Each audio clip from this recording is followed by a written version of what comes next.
Understand I have completely. Different roles, interesting roles. Then I have done that. చేసిన వాటికి ఎప్పుడూ director felt very happy. అదైతే ఉంది. హ్మ్. నేను రైటర్, డైరెక్టర్‌కి ఇచ్చే మొత్తం ప్రాసెస్‌లో ఇచ్చే respect amazing, immense respect. And then I will give him exactly what they want పక్కా. కరెక్ట్.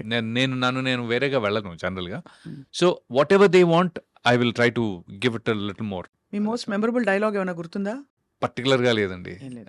మెమరబుల్ డైలాగ్ జస్ట్ అంటే డైలాగ్‌గా నాకు ఎప్పుడు గుర్తులేదు. From any of the films that you done. I don't అంటే గుర్తున్నాయి కొన్ని. బట్ అది మెమరబుల్లా అంటే it's okay. I mean like a dialogue. Like dialogue. ఆ సీన్‌లో ఓకే. ఇమిడిపోయే డైలాగ్.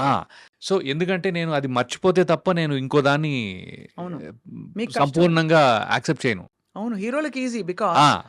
ఈజీ అంటే వాళ్ళదేదో తక్కువని కాదు. బట్ హీరోలకి అట్‌లీస్ట్ వాళ్ళ ఇమేజ్ వాళ్ళ ఇది తెలిసిపోతున్న నడిపిస్తుంది. హీరోలకి ఎందుకు ఈజీ అంటే ఇంకో విషయం అండి. ఎందుకు ఈజీ అంటే బికాజ్ అది ఆడియన్స్ వాళ్ళ దగ్గర నుంచి అది కోరుకున్నారు. అవును.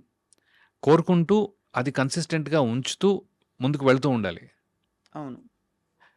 ఒక్కసారి కమిట్ అయితే నా మాట నేనే విన్ను అనే ఆ డైలాగ్ ఏదైతే ఉందో అది ఇప్పటికీ రివర్బరేట్ అవుతూ ఉంటుంది. And it only enriches audiences minds with Mahesh Babu garu అవును. ఎగ్జాంపుల్. ఓకే. క్యారెక్టర్ యాక్టర్స్కి అలా ఉండదండి. అవును. మేమేంటంటే ఒక దాని నుంచి ఇంకో దానికి వెళ్ళిపోతూ ఉండాలి. హ్మ్. అక్కడే ఉండిపోలేం కూడా. హ్మ్. సో అందుకని ఇప్పుడు నేను వెన్నెలాలో ఇట్స్ ఫన్ టైమ్ రా, అన్నీ ఫన్ టైమే నాకు. వెళ్ళి అవును. విల్ హ్యావ్ ఫన్ అనేది. ఓకే. మొన్న దీంట్లో ఏంటది 9 అవర్స్ అనే దాంట్లో ఆ, ఏంటది ఒకటి ఉంది బేసికలీ, నువ్వు మంచోడువైనా చెడ్డోళ్ళ నటించు, ఎందుకంటే ఈ దునియా ఎప్పుడు చెడ్డోళ్ళదే. ఐ మీన్ ఇలా గుర్తుంటాయి స్పేసెస్లో. But the point is you move on from there. అవును. అప్పుడే ఇంకో క్యారెక్టర్ ఇంకో కొత్తగా మొత్తానికి ఇట్స్ ఎ ఛాలెంజ్ అండి. అంటే first you need lot of mental strength. చాలా అంటే గ్యాప్‌లు తట్టుకోవడం. Hmm. మళ్ళీ జడ్జ్‌మెంట్లు తట్టుకోవడం. ఎప్పుడైనా రిజెక్ట్ అయ్యారా? బోల్డన్ సార్లు. బాధపడ్డారా? లేదు. Hmm. Because part of the game. Rejection is not, see if they reject you as an actor then there is a problem. Hmm. ఒక నటుల్లా మిమ్మల్ని రిజెక్ట్ చేస్తే అది హ్మ్. మీరు ఇంప్రూవ్ చేసుకోవాల్సిన ప్లేస్ అది. మీరు కష్టపడాల్సిన ప్లేస్ అది. ఎందుకంటే మళ్ళీ వెనక్కెళ్ళి ఒక మంచి నటుడు ఎలా అవ్వాలో నేర్చుకోవాలి. ఇంకొంచెం ఎక్స్ట్రా పని చేయాలి, ఎఫర్ట్ పెట్టాలి. డైలాగ్స్ నేర్చుకోవాలా, లేకపోతే మెమరీయా, లేకపోతే ఇంకోటా, లేకపోతే ఫ్లెక్సిబిలిటీ అవన్నీ. మీరు ఆ క్యారెక్టర్ సూట్ అవ్వరండి అని రిజెక్షన్స్ బోల్డ్ అని ఉంటాయి. ఓకే. మార్కెట్ వైజ్గా సూట్ అవ్వకపోవచ్చు. అంటే మీకు అంత స్కేల్‌లో, లేకపోతే ఇప్పుడు పాన్ ఇండియా ఉంది. పాన్ ఇండియా అంటే they need one person almost. It is very this thing that every industry will have one person representing. మన తెలుగు సినిమా పాన్ ఇండియా అవ్వాలి అంటే మలయాళంలో ఒకళ్ళు కావాలి, తమిళ్లో ఒకళ్ళు కావాలి, కన్నడలో ఒకళ్ళు కావాలి, హిందీలో ఒకళ్ళు కావాలి, మరాఠీలో ఒకళ్ళు కావాలి. ఇలా ఉంటే ఆ స్కేల్ మీరు ఇండియాకి తీసుకెళ్ళొచ్చు ఇన్ జనరల్.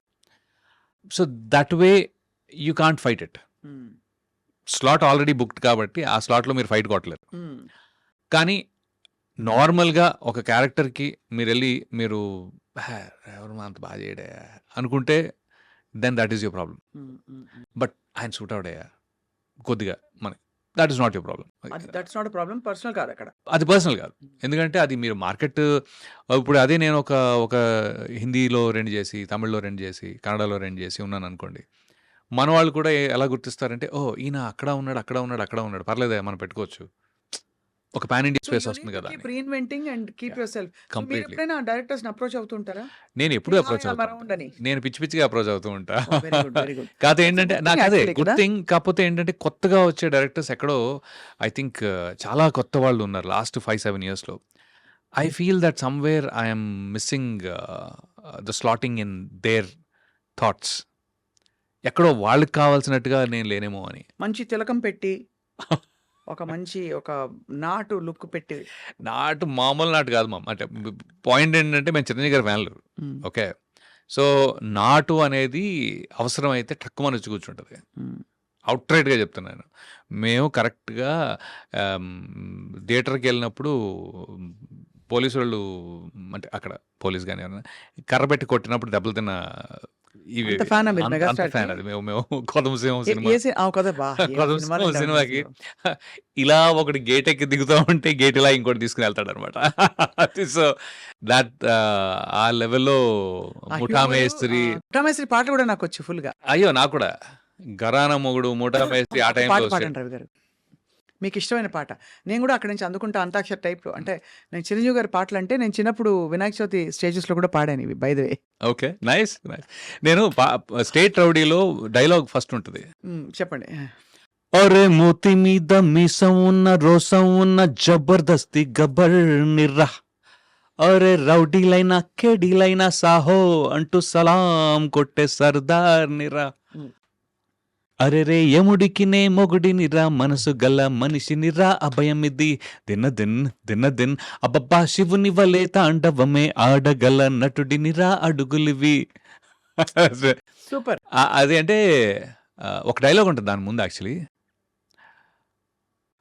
బచ్చాలరా మీరు పేట రౌడీలు పూట రౌడీలు అయితే నేను నైజాం దాదాని ఆంధ్ర గోండాని రాయలసీమ రుస్తూని టోటల్గా ఈ స్టేట్కి రౌడీని ఇప్పుడు చెప్పండి రా మీ అందరినీ హోల్సేల్గా వాయించమంటారా లేక ఒక్కొక్కరిని రిటైల్గా డీటెయిల్గా వాయించమంటారా చాయిస్ ఈజ్ యువర్స్ ఇప్పుడు వచ్చింది సూపర్. ఐ లవ్ దాట్ కలిసారా చిరంజీవి గారిని ఎప్పుడైనా? అయ్యో కలిసా hmm. I had some super timing ఒక ఏమన్నా చెప్పారా పది- నేను ఫ్యాన్ అని? అయ్యో తెలిసిపోద్ది సార్ తెలిసిపోతుందా? తెలిసిపోద్దండి అంటే నేను చెప్పనవసరం లేదు నేను ఆయన్ని సార్ని అజర్బైజాన్లో కలిసాను యాక్చువల్లీ రామ్ చరణ్ గారిని పొద్దునుంచి బురదనేసేసి సాయంత్రానికి ఎలాగైనా ఆయన వస్తారో అని తెలిసి I was like eating his brain అండి లిటరలీ పాపం నన్ను భరించారు ఆయన రామ్ చరణ్ గారు ఆయన ఏంటంటే ఇప్పుడు ఏంటి కలవాలి డాడీని ఓకే నేను చెప్తాలే అని చెప్పి వస్తే కల్పిస్తానని చెప్పి రాగానే పిలిచారు అనమాట నేను అక్కడెక్కడ దూరంగా నుంచున్నా రాగానే లైక్ రవి నానా డాడీ సో చెప్పారు ఆయన చెప్తే అవునా దాదా కూర్చో అని చెప్పి సో ఒక 10 మినిట్స్ 9 మినిట్స్ అండి నాకు గుర్తుంది బాగా 8 to 9 మినిట్స్ ఇప్పుడు అయితే సార్ కుర్చీలో కూర్చో అంటే పక్కన కుర్చీ ఉంది లేదు మోకాళ్ళ మీద కూర్చున్నా లిటరలీ నాకు నాకు నాకు అసలు నాకు టీ తాగు అని టీ ఇస్తే వద్దు నాకు మీతోటి మాట్లాడే టైము కూర్చోటానికో టీ తాగటానికో అసలు ఏమాత్రం వేస్ట్ చేయాలని లేదు సార్ అని చెప్పి చెప్పాల్సిందంతా చెప్పుకుంటూ పోతున్నా ఇంత ఫ్యాన్ని అంత ఫ్యాన్ని అని so that was one experience one super humbling ప్రశాంతంగా ఉండే one of the greatest moments of my life that's probably super. ఇప్పుడు నా కాంట్రిబ్యూషన్. యా గూవా గోరింకతో ఆడిందిలే బొమ్మలాట నిండు నా గుండెలో మ్రోగిందిలే వీణ పాట ఆడుకోవాలి గువ్వలాగా పాడుకుంటాను నీ జంట గోరింకనై ఎంత మంచి పాటలండి బాబోయ్. అసలు ఆ జోష్ ఆ రోజులే వేరు. వేరు మీరు స్టార్ట్ అయితే మేము ఇంటర్వ్యూ అవ్వదు నాకు అదే, అదే, అర్థమైంది అదే. So but